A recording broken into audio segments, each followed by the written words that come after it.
My name is Andrea, and I've been a professional massage therapist for over a decade now. For the past 8 years, I've also been a wife, though sometimes I wonder if that role suits me as well as my career does. I'm 35, with dark hair that's usually tied back in a practical ponytail, and hands that have become strong and skilled from years of working on tense muscles. I specialize in sports massage, helping athletes recover from injuries and improve their performance. It's demanding work, but I love the challenge. There's something deeply satisfying about feeling the knots in someone's muscles give way under my fingers, knowing I'm helping them heal and reach their full potential. My husband, Tom, doesn't quite get it. He's 37, works as an office clerk, and his idea of a good time is lounging on the couch with a beer, watching whatever game is on TV. He's not a bad guy, really. Just different from me. Andrea, why don't you take a break? Tom called from the living room as I pored over my accounts one evening. Come watch the game with me. I sighed, rubbing my temples. I can't, Tom. I'm trying to figure out how much more I need to save for the office space. He appeared in the doorway, leaning against the frame with a slight frown. You're always working. We should be enjoying life, not killing ourselves for some future that might never come. This is important to me, I said, trying to keep the frustration out of my voice. I want my own business, my own space. I'm tired of working for other people. This was a familiar dance between us. We'd reached a compromise of sorts over the years.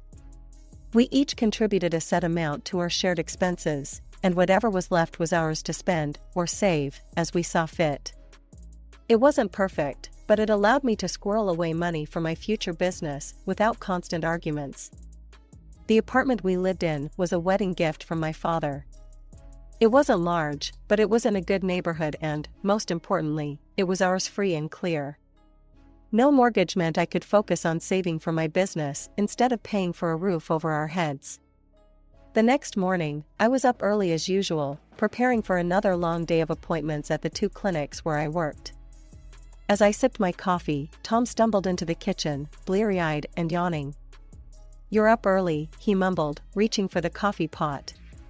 Oh, by the way, my mom called yesterday. She and Sarah want to book a wellness course with you. I froze, my mug halfway to my lips.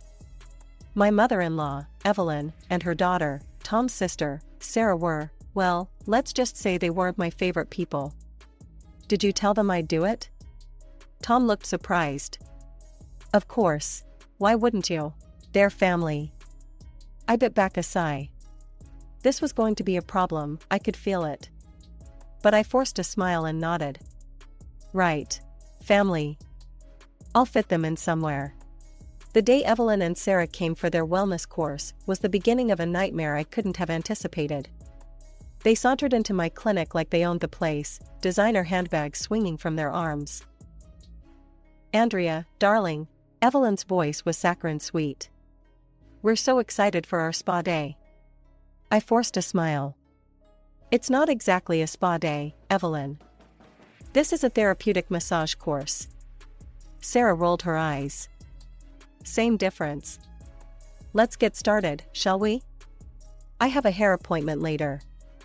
I gritted my teeth and led them to the treatment room. For the next 2 hours, I worked on relieving Evelyn's chronic back pain and Sarah's tension headaches. I used every technique in my arsenal, determined to give them the best possible treatment despite their attitude. As we finished up, Evelyn stretched languidly. Oh, that was lovely. We'll have to do this again soon. Great, I said, reaching for my appointment book. When would you like to schedule your next session? It will cost. Andrea, Evelyn cut me off, her voice suddenly cold. We're family. Surely you're not expecting us to pay for this? My jaw dropped. What? Of course, I expect payment. This is my job, Evelyn. Well, I never, Evelyn huffed. Tom will hear about this. Come on, Sarah. They swept out of the clinic, leaving me stunned and angry. I knew I should have seen this coming, but their audacity still caught me off guard. That night, I confronted Tom about it. Your mother and sister came in for treatments today, I began, trying to keep my voice level. They refused to pay. Tom looked up from his phone, surprised. Well, maybe you should have just given it to them as a gift.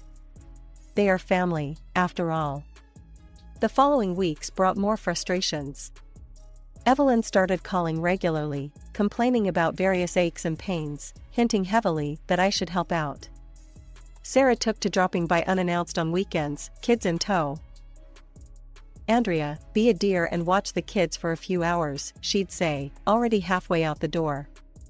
I've got a mani-pedi appointment. I tried to protest, to set boundaries, but Tom always sided with them. Their family, he'd say, as if that explained and excused everything. One Saturday, after Sarah had once again left her children with me without warning, I confronted Tom. This has to stop, I said firmly. I'm not a free babysitter or on-call masseuse. You need to talk to your sister. Tom's face darkened. Andrea, they're my family. I expect you to be loyal and obedient. That's what a good wife does. I stared at him, really seeing him for perhaps the first time in our marriage. This man, who I'd loved for 8 years, didn't understand me at all. He didn't support my dreams, didn't respect my work. To him, I was just an extension of his family, expected to fall in line with their demands. The following weeks were a blur of work and tension at home. I threw myself into my job, working longer hours at the clinics and squirreling away every penny I could. Tom and I barely spoke, the silence between us growing heavier with each passing day. Then, on a rainy Tuesday morning, I received a call that shattered my world. My father had passed away suddenly in his sleep. The phone slipped from my numb fingers as the news washed over me like a tidal wave of grief. I don't remember much of the next few days.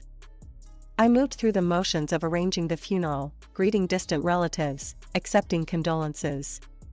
Tom was there, a silent presence at my side, but I felt more alone than ever. It wasn't until after the funeral, sitting in my father's lawyer's office, that I began to surface from my fog of grief. Andrea, the lawyer said gently, your father left you his house. Everything is in order, the property is yours free and clear. I blinked, struggling to process this information. The house, my childhood home, filled with memories of happier times. I hadn't even thought about what would happen to it. As we left the lawyer's office, Tom spoke up for the first time. This is great, Andrea. Think of all the space we'll have. We could throw some amazing parties. I tuned him out, my mind whirling. The house represented both a gift and a burden. It was too big for just the two of us, and the thought of the upkeep was daunting. But I couldn't bear the thought of selling it either. Every room held echoes of my father's laughter, his encouragement, his love. I think we should rent it out, I said abruptly, cutting off Tom's excited chatter about remodeling plans. Tom's face fell. Rent it out? But Andrea, think of the opportunities. I have thought about it, I interrupted. This is what I want to do. It's my house, Tom. He sulked for days after that, but I stood firm. I found a reputable rental agency and signed a contract with them. It felt like the right decision, giving me time to grieve and consider my options without making any rash choices. A week later, I received a call from the agency that left me bewildered. They informed me that they couldn't access the property. Apparently, some tenants were occupying the house and refusing to let them in. I was shocked. Who could these people be? How did they get into my father's house? A mix of confusion and anger swirled inside me as I grabbed my car keys. I had to see this for myself. As I pulled up to my father's house, my heart was pounding. The familiar sight of the old Victorian-style home, with its wraparound porch and faded blue paint, brought a rush of memories. But those nostalgic feelings were quickly overshadowed by my growing anger and confusion. I marched up to the front door and knocked forcefully. Hello? I called out. This is my property. I demand to know who's in there. The door creaked open, and I found myself face to face with my mother-in-law, Evelyn, flanked by her daughter Sarah and Sarah's children. Andrea, dear, Evelyn exclaimed, her voice sickly sweet. What a surprise to see you here. I struggled to find words, my mouth opening and closing silently before I finally managed to speak. What are you doing here? How did you get in? Evelyn's smile didn't falter. Oh, Tom gave us the keys. He said we could live here and look after the place. Isn't that thoughtful of him? My blood began to boil. Without a word, I pulled out my phone and dialed Tom's number. He answered on the third ring. Hey, what's up? Tom, I said, my voice trembling with barely contained rage, why are your mother and sister living in my father's house? There was a pause, then a sigh. Look, Andrea, they needed a place to stay. Their old rental got sold, and they had nowhere to go. I knew the house was empty, so you gave them the keys without asking me? I interrupted, my voice rising. Tom, I signed a contract with a rental agency.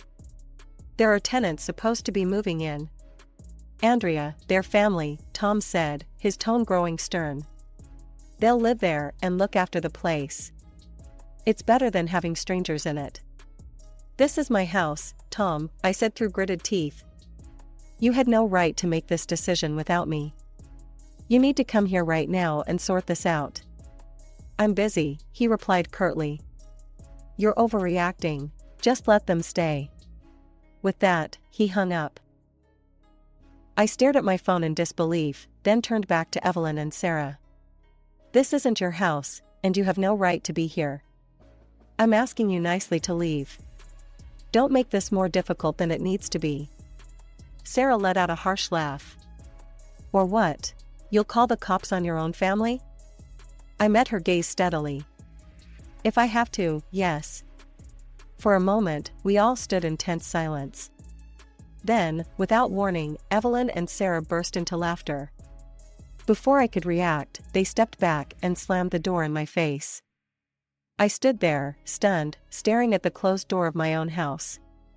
The audacity, the disrespect, it was too much.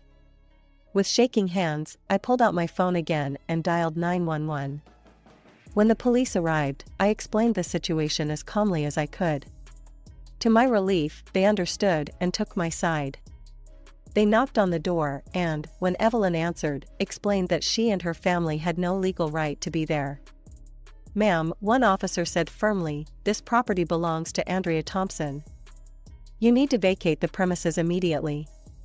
Evelyn's face contorted with anger. She turned to me, her eyes blazing. You've crossed a line, Andrea, she spat. You'll regret this, mark my words. As the police continued to insist they leave, Evelyn pulled out her phone. I watched as she dialed and put the phone to her ear. Tom, she said, her voice suddenly trembling.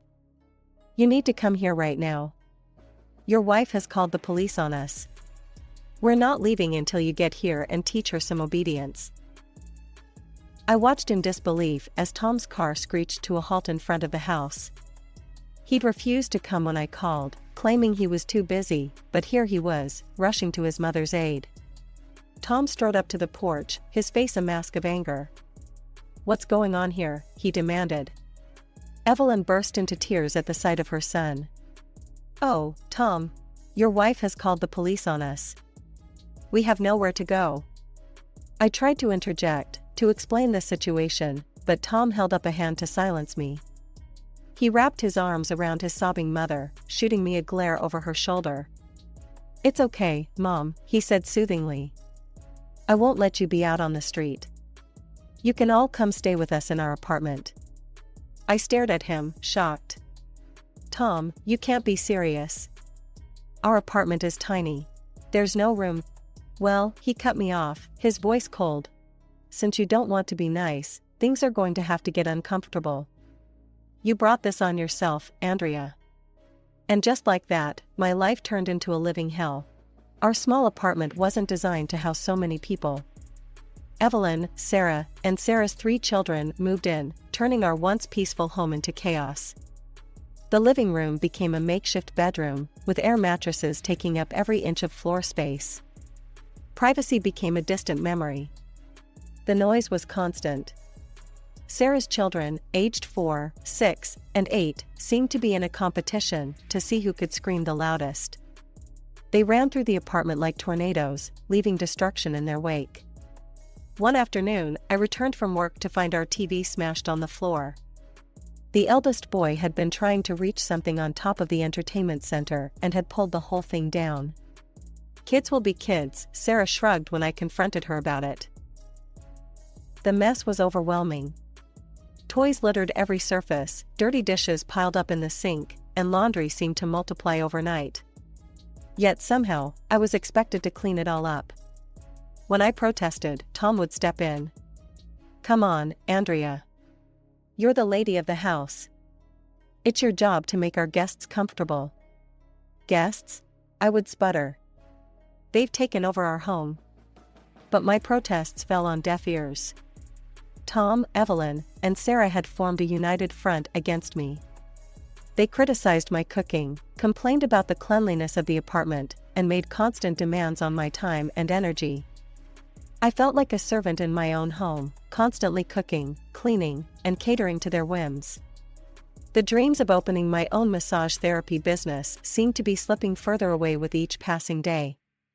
2 months dragged by, each day blending into the next in a blur of exhaustion and frustration.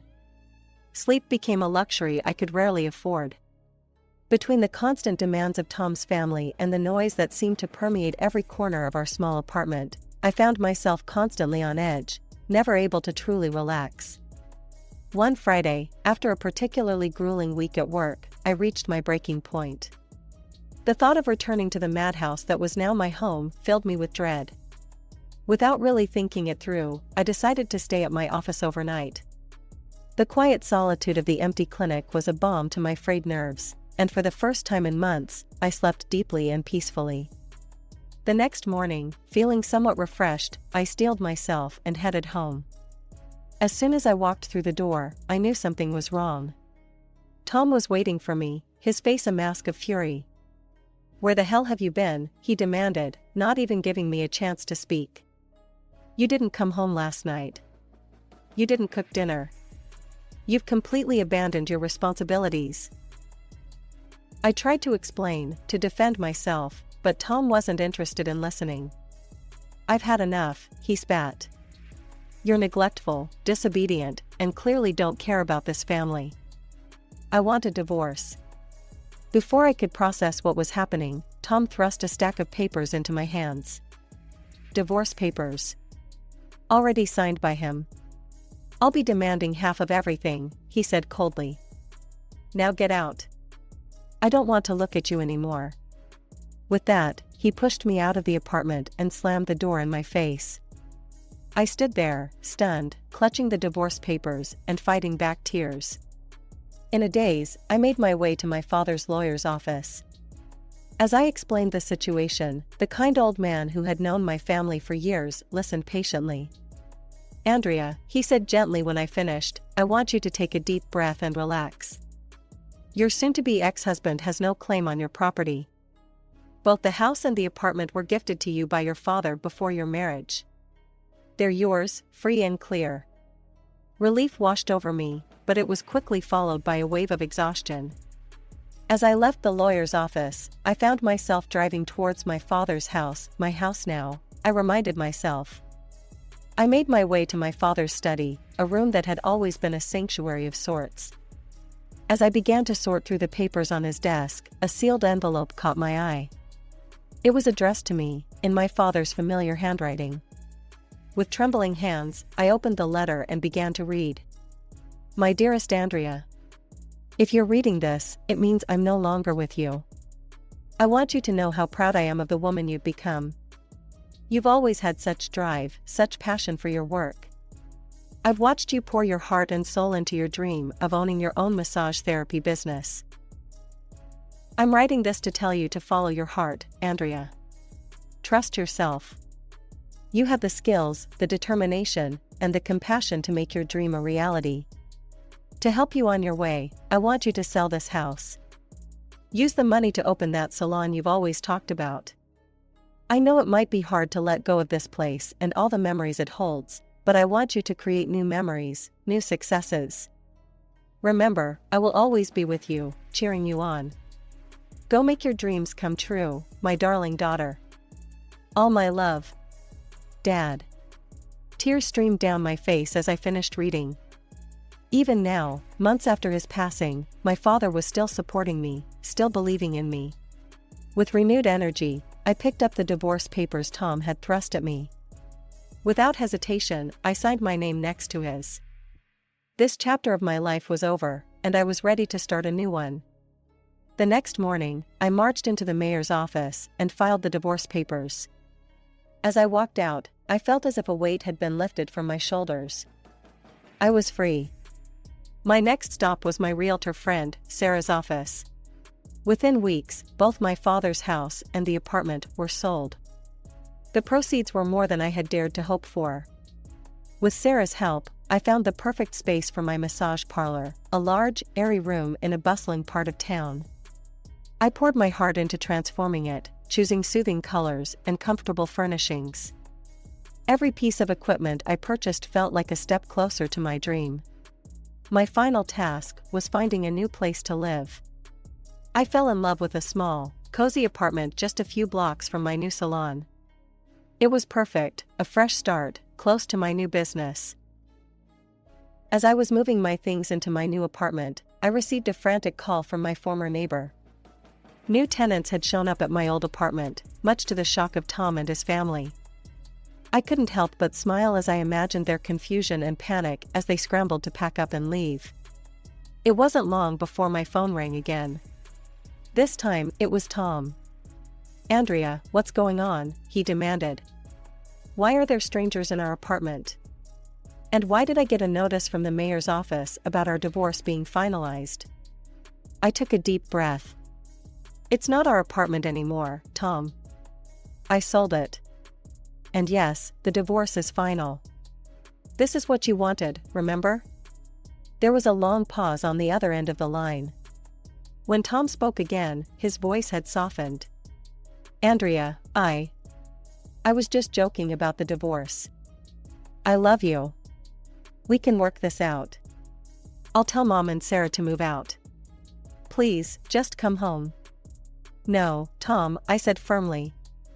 "This isn't about your mother or sister anymore. This is about us. You've shown me exactly who you are and what you think of me. I deserve better than that." With that, I hung up and blocked his number. As I looked around my new apartment, I felt a sense of peace settle over me. This was my space, my life, on my terms. A year has passed since I took that leap of faith and opened my own massage therapy salon. As I stand in the reception area, watching clients come and go, I can hardly believe how much has changed. My little salon has flourished beyond my wildest dreams. Word of mouth spread quickly about the quality of our treatments, and soon we were the talk of the town. My appointment book, once filled with blank spaces and hope, is now packed solid for months in advance. I've had to hire 3 additional therapists to keep up with demand. As I watch them work, guiding clients through their treatments with skill and compassion, I feel a surge of pride. This is what I've built, what I've nurtured. It's more than just a business, it's a place of healing, of renewal. Financially, I'm more secure than I've ever been. The constant stress of pinching pennies and sacrificing my own needs for others is a distant memory. I can afford to pay myself and my staff well, invest in top-quality equipment, and even set aside a healthy chunk for savings and future expansion. But more than the financial success, it's the freedom that I cherish most. The freedom to make my own decisions, to shape my business and my life according to my own vision. No more compromising my dreams to appease others. No more putting my own needs last. I've heard through the grapevine about Tom and his family. Apparently, they're all crammed into a rented apartment across town. The reports aren't pretty: constant bickering, financial struggles, and a general air of misery. Part of me feels a twinge of sympathy, remembering the good times Tom and I once shared. But then I remember how he treated me, how he allowed his family to steamroll over my needs and dreams, and the sympathy fades. As I enter my apartment, I'm greeted by blessed silence. No screaming children, no demanding in-laws, no sulking husband. Just peace, and the freedom to spend my evening however I choose.